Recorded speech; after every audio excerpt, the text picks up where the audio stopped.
വലിയ തോതിലുള്ള ജനപങ്കാളിത്തത്തോടെയാണ് ഈ സമ്മേളനം കൊല്ലം ജില്ല ഏറ്റെടുത്തിട്ടുള്ളത്. പാർട്ടിയെ സ്നേഹിക്കുന്ന എല്ലാ ആളുകളും പങ്കുചേരുന്ന വലിയ ജനകീയ മുന്നേറ്റത്തിനുള്ള അവസരം കൂടിയായി ഈ സമ്മേളനമാകെ സംഘാടക സമിതി കണ്ടത്. അത് പൂർണ്ണ അർത്ഥത്തിൽ ജില്ലയിലെ പാർട്ടി ഘടകങ്ങളും വർഗ്ഗവിഭജന സംഘടനകളും ബഹുജനങ്ങളും ഏറ്റെടുത്തു വന്നത് ആവേശകരമായ അനുഭവമാണ്.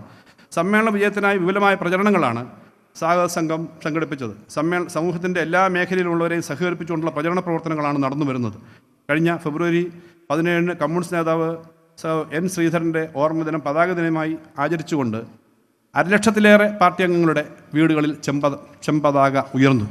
അതിവിപുലമായ കലാകായിക മത്സരങ്ങൾക്ക് ജില്ല സാക്ഷ്യം വഹിച്ചു. വിവിധ മേഖലകളിൽ 10,000-കണക്കിന് ആളുകൾ പങ്കെടുക്കുന്ന പ്രവർത്തനങ്ങൾ, ലക്ഷക്കണക്കിന് ആളുകൾ ജില്ലയിലാകെ പങ്കെടുക്കുന്ന സ്പോർട്സ് മേളകൾ ഇതിൻ്റെ ഭാഗമായി നടന്നു. ആശയ സംവാദത്തിൻ്റെ വിവിധ തലങ്ങൾ ആവിഷ്കരിച്ച ഇന്ത്യയിലെ ഏറ്റവും പ്രശസ്തരായ പ്രതിഭകൾ പങ്കെടുത്ത, അക്കാഡമിഷ്യന്മാർ പങ്കെടുത്ത സെമിനാറുകൾ ഇതിൻ്റെ ഭാഗമായിട്ട് സംഘടിപ്പിക്കാൻ കഴിഞ്ഞു. കലാരംഗത്ത് വിവിധ ഇനങ്ങളിൽ വലിയ പങ്കാളിത്തത്തോടുകൂടി എല്ലാ വിഭാഗം ആളുകളെയും സംഘടിപ്പിക്കാൻ കഴിഞ്ഞു. ചിത്രകാരന്മാർ പങ്കെടുത്ത ചിത്രം വരയിൽ ഉൾപ്പെടെയുള്ള കാര്യങ്ങളുടെ പ്രദർശനം ഇവിടെ നടക്കുന്നുണ്ട്. നമ്മുടെ നാട്ടിലാകെ ഇതേപോലെയുള്ള പ്രവർത്തനം നടക്കുമ്പോൾ അതോടൊപ്പം കൊല്ലത്തിൻ്റെ ചരിത്രം വ്യക്തമാക്കുന്ന, കേരളത്തിലെയും ഇന്ത്യയുടെയും കമ്മ്യൂണിസ്റ്റ് പ്രസ്ഥാനത്തിൻ്റെ ചരിത്രം, പോരാട്ടങ്ങളുടെ ചരിത്രം വ്യക്തമാക്കുന്ന വിപുലമായ എക്സിബിഷന് നമ്മുടെ കൊല്ലത്ത് സംഘടിപ്പിക്കാൻ കഴിഞ്ഞു. ആ എക്സിബിഷൻ ഇപ്പോൾ നടന്നുകൊണ്ടിരിക്കുകയാണ്. അങ്ങേയറ്റം ജനകീയമായും മുഴുവൻ പ്രവർത്തകരെയും പൂർണ്ണസമയം സജീവമാക്കിയും നടത്തിയ പ്രവർത്തനങ്ങൾ എടുത്തു പറയേണ്ടതാണ്. പാർട്ടി അംഗങ്ങളിൽ നിന്നും സമ്മേളന ഫണ്ട് സമാഹരണം നടത്തിയത് ഏറ്റവും ശ്രദ്ധേയമായി എടുത്തു കാണിക്കേണ്ടതാണ്. 53,000-ലധികം വരുന്ന പാർട്ടി അംഗങ്ങളുടെ ഭവനങ്ങളിൽ ഹുണ്ടിക നൽകി ആ ഹുണ്ടിക 2-3 മാസക്കാലം അവരുടെ വീടുകളിൽ വെച്ച് അതിൽ നിന്ന് ശേഖരിച്ച ചെറു നാണയ തുട്ടുകൾ ചേർത്താണ് ഈ സമ്മേളനത്തിൻ്റെ മഹാഭൂരിപക്ഷം ചെലവും വഹിക്കുന്നത് എന്നുള്ളത് അഭിമാനത്തോടെ എടുത്തു പറയാൻ സ്വാഗത സംഘത്തിന് വേണ്ടി ഞാൻ ആഗ്രഹിക്കുന്നു. കേരളത്തിലെ പാർട്ടിയുടെ മുന്നേറ്റത്തിന് വലിയ പങ്കുവഹിക്കുന്ന, ഇടതുപക്ഷ രാഷ്ട്രീയത്തിൻ്റെ മുന്നേറ്റത്തിന് വലിയ പങ്കുവഹിക്കുന്ന, ജനങ്ങളെ ആകെ ഒരുമിച്ച് ചേർത്ത് നിർത്തുന്ന പ്രവർത്തനങ്ങൾ ആലോചിക്കുന്ന ഒരു വേളയിലാണ് ഈ സമ്മേളനം ചേരുന്നത്. 2 പ്രധാനപ്പെട്ട സഖാക്കളെ ഈ സമയത്ത് നമ്മൾ സ്മരിക്കേണ്ടതുണ്ട്. കോടിയേരി ബാലകൃഷ്ണൻ ഈ സമ്മേളന കാലയളവിലാണ് നമ്മെ വിട്ടുപിരിഞ്ഞ അദ്ദേഹത്തിൻ്റെ സ്മരണ നിറഞ്ഞു നിൽക്കുന്ന ഹാളാണിത്.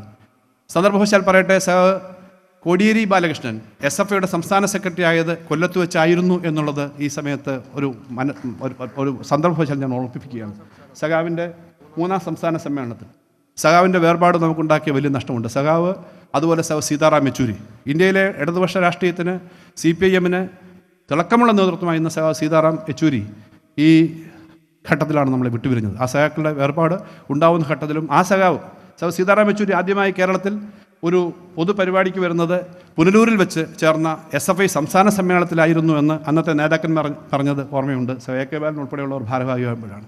2 സഖാക്കളും കൊല്ലത്തെ പ്രസ്ഥാനവുമായി ബന്ധപ്പെട്ട് വളരെ സജീവമായ പ്രവർത്തനത്തിൽ നമുക്ക് നേതൃത്വം നൽകിയവരാണ്. സഖാക്കൾ ഉൾപ്പെടെ നമ്മളെ വിട്ടുപിരിഞ്ഞൊരു ഘട്ടത്തിലാണ്. അതുപോലെ ആനത്തലവട്ടം ആനന്ദ സഖാവിനെ ഈ സമയത്ത് സ്മരിക്കേണ്ടതാണ്. അദ്ദേഹവും ജില്ലയിലെ പ്രവർത്തനങ്ങൾക്ക് വളരെയേറെ നേതൃത്വം നൽകിയ ആളുകളാണ്. അവരൊന്നും ഈ ഘട്ടത്തിൽ നമുക്കൊപ്പമില്ല.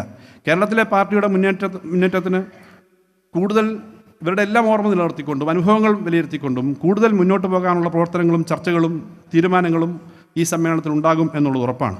തുടർച്ചയായ 2ാം LDF സർക്കാർ നൽകിയ വികസന നേട്ടങ്ങൾ കേരള ചരിത്രത്തെ തന്നെ മാറ്റിമറിച്ചിരിക്കുകയാണ്. 3ാമതും LDF സർക്കാരിൻ്റെ തുടർച്ച എന്നത് വികസന നേട്ടങ്ങളുടെ വളർച്ചയ്ക്ക് ഗ്യാരണ്ടിയായി മാറുമെന്ന് കേരള സമൂഹം ചിന്തിക്കുന്ന സാഹചര്യമാണ് ഇന്ന് കേരളത്തിൽ നിലനിൽക്കുന്നത്. കേരളത്തെ സാമ്പത്തിക ഉപരോധം വഴി തകർക്കാനുള്ള ശ്രമങ്ങളെ നേരിട്ട് കൂടുതൽ മുന്നേറാൻ 2ാം പിണറായി സർക്കാരിന് കഴിഞ്ഞു.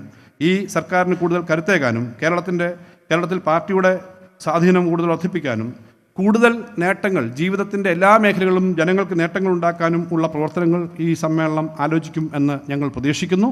ഈ ഒരു അന്തരീക്ഷത്തിലാണ് ഈ സമ്മേളനം ചേർന്നത്.